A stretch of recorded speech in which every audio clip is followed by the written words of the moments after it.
Hi friends, मैं परिंदर खारी। Friends, आज की हमारी वीडियो सजेशन है राहुल पंत जी की।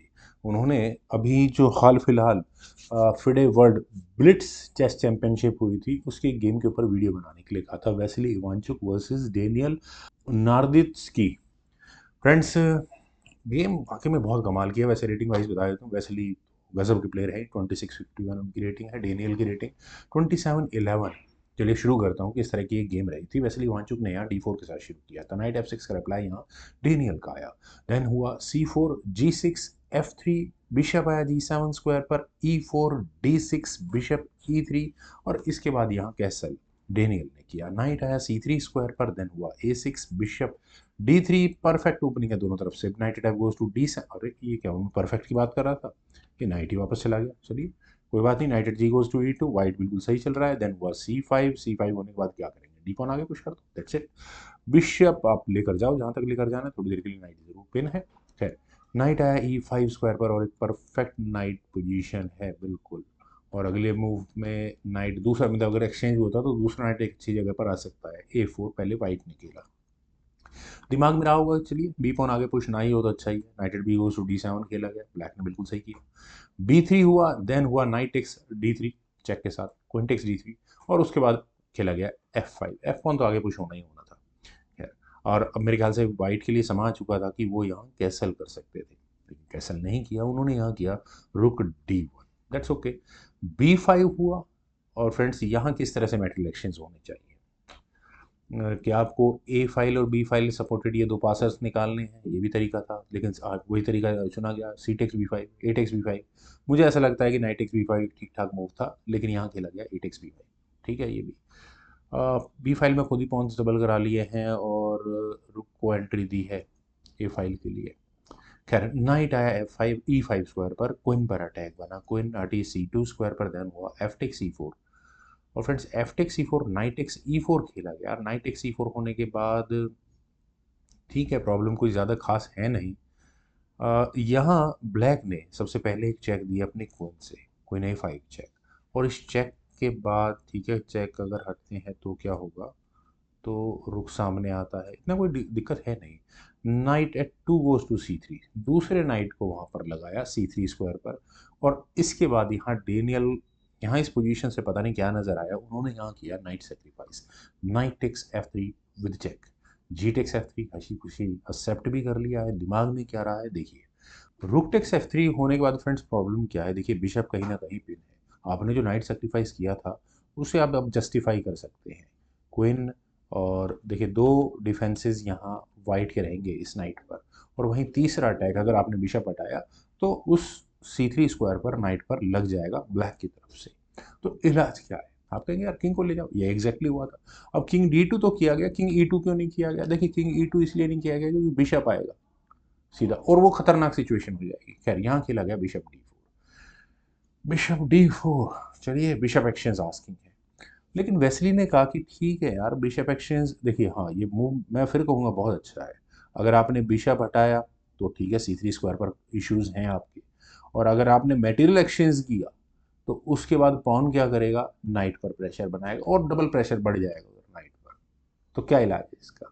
यहाँ किया गया रुक A1। कह रहा है यार ठीक है, बिशप तो मेरे हाथ से गया, नाइट मुझे मिल गया था, पॉन मेरा गया हुआ, पॉन डाउन, कोई दिक्कत नहीं है। क्वीन पर अटैक बनाओ, और क्वीन किस इस तरह की पोजीशन में रखी हुई है कि वो अपने रुक का डिफेंस नहीं कर पाएगी, तो यानी कि रुक मिलने के पूरे पूरे चांसेस है। क्वीन टेक्स A1 एक नेचुरल सिलेक्शन आता, रुक टेक्स A1 और फिर उसके बाद रुक टेक्स A1, और क्वीन देकर दोनों रुक्स ले लें, तो वो एक मुझे सजेशन नजर आता है। लेकिन यहाँ खेला गया बिशप टेक C3 से, पहले चेक दो उसके बाद करेंगे बात। मेटल जो लिया था वो वापस लो, पॉन मेरा एडवांटेज में आ ही गया है। खैर, और चेक से बचने के लिए कुछ ना कुछ तो करना पड़ेगा। किंग हटाया गया E2 स्क्वायर पर, रुक पर अटैक बना, और इसका रुक का डिफेंस मैंने जैसे बताया ही था। बिशप आया G4 स्क्वायर पर। फ्रेंड्स, ब्लिट्स गेम थी, 3 मिनट में आप क्या सोच लोगे जिसमें 1 सेकंड का इंक्रीमेंट है, कुछ नहीं, हाथ पैर भूल जाते हैं बाद में जाकर। Rook takes A5, queen sacrifice को एक्सेप्ट किया गया, और रुक टेक्स A5, रुक एक्शंस को यहाँ पर क्लियर किया गया। फ्रेंड्स, जरा मैं एक मूव पहले चलता हूँ। क्या यहाँ ब्लैक भी व्हाइट की क्वीन नहीं ले सकता? थोड़ा सा गड़बड़ होगी है, क्यों? अगर मान लो रुक F2 चेक किया भी जाएगा तो ठीक है, आप ले लो यहाँ पर बिशप को ले लो, चाहे किंग किंग हटा लो। आप आपको रुक से जो चेक है ये खतरा है। मान लो किंग d3 स्क्वायर पर भी गया और आप क्वीन के लिए जाओगे तो पहले यहाँ पर रुक से एक द रुक ले करके चेक दी जाएगी। खैर चलते हैं जरा गेम पर। यहाँ खेला गया रुक टेक्स a5। ठीक है, क्वीन दी, ले लो आप क्वीन को। किंग आया d3 स्क्वायर पर। ज़्यादा से ज़्यादा क्या नुकसान हो सकता है इस समय? बिशप से डिस्कवर्ड चेक आएगी, इससे बड़ा क्या नुकसान है? किंग गया c4 स्क्वायर पर, all is well. c3 square भी आपका बढ़िया डिफेंस हो गया। अब क्या करें? देखिए बिशप टेक्स c3, कोई नाइट टेक्स c3 हो जाएगा, हटाओ इसको यार। Bishop f5। और अब आपको इश्यूज नजर आने लगे हैं, क्या किया जाए? मेरी मतलब जस्ट सजेशन है, वो कह रहा हूँ ना, ब्लिट्स गेम है। मेरे ख्याल से मैं देख रहा था तो शायद 10-12 सेकंड रहे होंगे इस मूव तक आते आते गेम में, बचे होंगे दोनों ही खिलाड़ी के पास। क्वीन का g2 स्क्वायर पर जाने के नेचुरल सिलेक्शन मुझे नजर आता है, मैं आपको सही बताऊं तो। लेकिन उसके भी सॉल्यूशंस है। आप रुक हटा लोगे, उसके बाद नाइट पर डिफेंस अटैक बनाने की कोशिश करोगे, फिर क्या करोगे? फंस जाओगे गेम में। खैर चलो, क्वीन g2 एक बार मैं रख के देखना चाहूंगा क्या हुआ था यहाँ से। यार मुझे तो यही मूव नजर आ रहा है, नाइट पर प्रेशर बनने का। नाइट हटाते हो तो कहाँ प्रॉब्लम आती है वो भी है।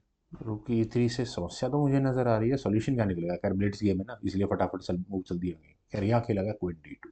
क्वीन d2 किस लिए? ताकि ये क्वीन का अटैक रुक पर भी बने। Bishop takes c3, knight takes c3, और जब भी मौका मिलेगा ये नाइट हट के रुक तक अटैक बनाएगा। ब्लैक को भी पता है, ब्लैक ने पहले अपने ई पॉन को आगे पुश किया, इन पे सेंड कर नहीं सकते। बिशप सीधा सीधा आपको चेक देगा आकर के। ठीक है, चेकमेट ही हो जाएगी वो मेरे ख्याल से, बिल्कुल चेकमेट होगी। खैर अब फिलहाल मूव है वाइट का। वाइट यहाँ क्या कर सकता है? फ्रेंड्स वाइट के लिए मेरा मानना है कि नाइट का e4 स्क्वायर पर जाना एक नेचुरल सिलेक्शन है। देखिए आप सीधा सीधा कहाँ अटैक बना रहे हैं? रुक पर अटैक बना रहे हैं। बिशप टेक्स e4 अगर किया गया तो क्वीन टेक्स f5 होगा ही होगा। और फिर तो चाहे आपके 5 सेकंड हो चाहे आपके 6 सेकंड हो, गेम आपकी है। क्योंकि काफ़ी कुछ है यहाँ पर इस गेम में, आप देते रहो जितनी चेक देनी है। बिशप से चेक देनी है, हटा लो इनको, फिर दोबारा दे दो, कुछ नहीं होना उससे। खैर चलता हूँ जरा गेम पर। रुक आया e1 स्क्वायर पर। रुक e1, चलिए ठीक है, दिया है तो कुछ होगा। रुक f4 चेक हुआ। और फ्रेंड्स यहाँ इस पॉइंट पर इस गेम में कुछ नहीं था, पूरी गेम वेस्ली की थी। वेस्ली को क्या करना था? सिर्फ अपने नाइट को लेकर जाना था e4 स्क्वायर पर, और बस ये जो फायरिंग लाइन है रुक की, इसे बचाना था, मतलब कैसे भी करके उससे निकलना था। आप ऑलरेडी क्वीन पर अटैक बनाकर बैठे हुए हो, कोई इशू नहीं होने वाला, कुछ नहीं होने वाला। लेकिन यहाँ खेला गया queen takes f4। Queen takes f4 होने के बाद आपने मौका दे दिया डेनियल को वापसी करने का, टाइम का इशू था। ई टेक्स f4 हुआ, नाइट आया e4 स्क्वायर पर, और अगले मूव में कहाँ तैयारी है क्या करने की वो क्लियर है। बिशप टेक्स इसी को उड़ा दिया लो। रुक टेक्स c4, देन हुआ g5, पॉन पर हो चुका है डिफेंस, तो यहाँ खेला गया b6। रुक आया a8 स्क्वायर पर, देन किंग गया b5 स्क्वायर पर। पॉन पर, इस पॉन को प्रमोट पर वही ना, जब यहाँ इस गेम को देख रहा था शायद 5 या 6 सेकंड बचे हुए थे गेम के अंदर। अब 5 सेकंड में उन्होंने 10 मूव भी खेले वैसे ने। f3 खेला गया तो रुक e1 नेचुरल मूव है, तो g4 हो गया। अब पॉन का डिफेंस आ चुका है, 3 पॉन के सामने सिर्फ एक पॉन है, कहाँ तक रुक जाएगा? किंग गया c6 स्क्वायर पर, और फ्रेंड्स यहाँ खेला गया h5 का मूव। मेरे ख्याल से क्या कहूँगा, नहीं h5 ठीक है यार, क्या दिक्कत है, सही है। यहाँ मेरे ख्याल से वाइट खेली है b7, खेला जा सकता था, और क्लियरली यहाँ गेम जीत चुकी है। रुक b8 ही होता, उसका किंग c7 है, रेजिग्नेशन था सामने वाले का, उनके पास भी 2-3 सेकंड का ही टाइम था। लेकिन यहाँ खेला गया king takes d6, unnecessary move लगा मुझे। खैर अब क्या करें? देखिए ब्लैक के लिए तो सिर्फ एच पॉन आगे पुश करो, दूसरा पॉन आगे पुश करो और निकाल दो। रुक गया f8 स्क्वायर पर, यहाँ भी गड़बड़ हो गई ब्लैक से, ये भी गड़बड़ हुई है। खैर b7 हुआ। अब दोनों खिलाड़ी गड़बड़ कर रहे हैं। फिर खेला गया h4, रुक आया g1 स्क्वायर पर। रुक का g1 स्क्वायर पर आना क्या है? आप सीधा सीधा चेक दोगे यहाँ से, तो g3, h टेक्स g3, अच्छा फिर f2 खेल लो आप। अब क्या करोगे? रुक नहीं, मेरे ख्याल से ठीक था यहाँ से ये, लेकिन f2 पहले रुक पर अटैक बना दिया गया। अब रुक टेक्स g4 चेक हुआ। किंग है h7 स्क्वायर पर, रुक टेक्स h4 चेक खेला गया। मेरे ख्याल से देखिए इस पॉइंट पर अगर वो घड़ी में 2 या 3 सेकंड ना रहे होते तो पक्का यहाँ व्हाइट अपने क्वीन प्रमोट करता, और ऐसा होने के बाद रुक टेक्स b8 खेला जाता, रुक टेक्स h4 चेक होता, किंग g6 स्क्वायर पर जाता, और उसके बाद रुक f4, और अब आपकी क्वीन प्रमोट हो नहीं पाती किसी भी कीमत पर।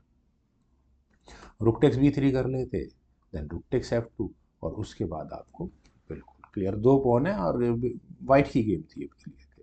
लेकिन यहाँ खेला गया रुक टेक्स h4। चेक के साथ। किंग आया G6 स्क्वायर पर और इतनी देर में वेस्ली काफ़ी हौच पौच में थे, तो रुक G4 चेक, उन्होंने मूव चला, ये चला, और उससे पहले वो घड़ी में टाइम फ्लैग अप हो चुका था, और मतलब टाइम खत्म हो चुका था, और वेस्ली वांचू का रिएक्शन देखने लायक था। उन्हें पता था गेम उनकी है, लेकिन उनके हाथ से टाइम निकल चुका था। और यही चीज़ राहुल पंजी ने कहा था कि उस गेम के ऊपर वीडियो बनाई जिसमें वेस्ली वांचू गेम खत्म होने के बाद ऑलमोस्ट रोने लगे थे, वो अभी था। एंड फ्रेंड्स, उम्मीद है आप लोगों को ये गेम पसंद आई होगी। तो वीडियो को लाइक शेयर, यूट्यूब चैनल को सब्सक्राइब प्लीज जरूर करें। कमेंट सजेशन का मुझे बेहद इंतजार रहेगा। Thank you for watching, bye for now.